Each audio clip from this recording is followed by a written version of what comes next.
So you need to learn how to cleanse the energy. And there's a way to make sure that these thoughts don't stick to you, and that's by being centered. And by being centered, I mean you focus on who you are. 3D is very sexual based, so there's going to be a lot of sexual based activities in the lower realms because you're getting all their thoughts. Okay? So what you want to do is, and by the way, the only way you get there is if you're vibrating on a similar frequency, obviously. If your etheric body, which is made up of your thought forms, is resonating on the same type of thought forms in the etheric realm, which is compiled of thought forms, you're going to find yourself in that location.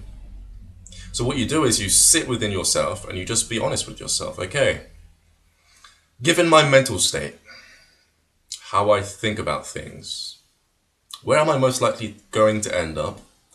And if it is going to be in this place, how can I most likely not end up in that place? How can I change the probabilities? So if you're thinking about certain things, go into yourself and just get centered. Okay, this is me. These thoughts are coming from me. I'm going to focus on the positive aspect. Love. The last time you made love.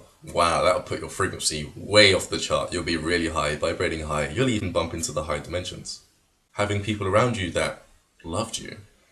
That will shift your thoughts into a pattern of thinking where you will only attract those similar experiences. You'll be surrounded by people in the astral realms that love you, so that's an automatic certificate to the higher realms. Not only that, but you automatically just blast everyone away who's thinking negative, low vibrational frequency thought forms of that area.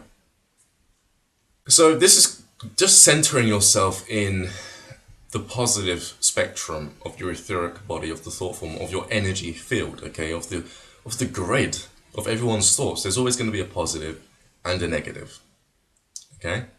So by you just sitting there, and it takes like 5 or 10 minutes, just look at the main parts of you that you know needs to be centered, and just think about it before you astral project.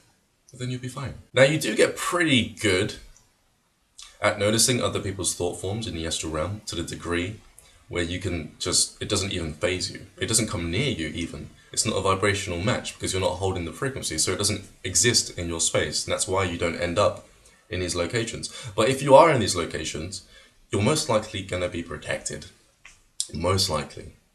By spirit guides or entities that have your back. I said this in a video not too long ago, my astral projection crash course, which is a very easy crash course. People are popping up first time. Just check the comments and you'll see after you've gone past all of the negative. But I talked about how something went to touch me and I just burst out white light. And in doing so, their hands burnt and they all just scattered the area, shifting through dimensions. If you can imagine everyone just running away from you and vanishing as they're running away, walking through walls. Pure, clear energy penetrated the room, just clean. You know when you open the curtains in the morning and it's like you just feel switched on and happy all of a sudden, that serotonin burst within your pineal gland just makes you feel really good and you're ready to start your day? That is what it was like. How do you make sure something's got your back? Well, first off, the first thing that came to my mind is knowing that you're looked after, you're taken care of. You can do a little slight meditation where you look back into the memories of your life and you look at all the small opportunities that opened up, all the little miracles that made you feel as if someone had your back.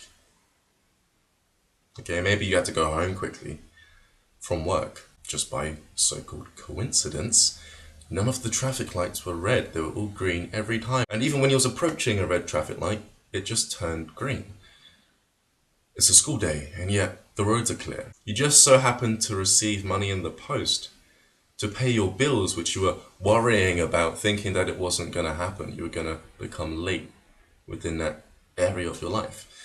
Things like this, little circumstances, friends that just show up out of nowhere because they thought, hey, I just felt as if you needed my help, so I came to comfort you. And they may not say that, but if they just show up when you're feeling bad, or they just phone you or text you and it puts a smile on your face, maybe there's some sort of intervention. Maybe someone's swaying their thoughts on their end, allowing them to communicate to you to lift you up. You see, this is how dimensional beings, high dimensional beings, communicate to you. They're going to communicate to you in ways you're already familiar with.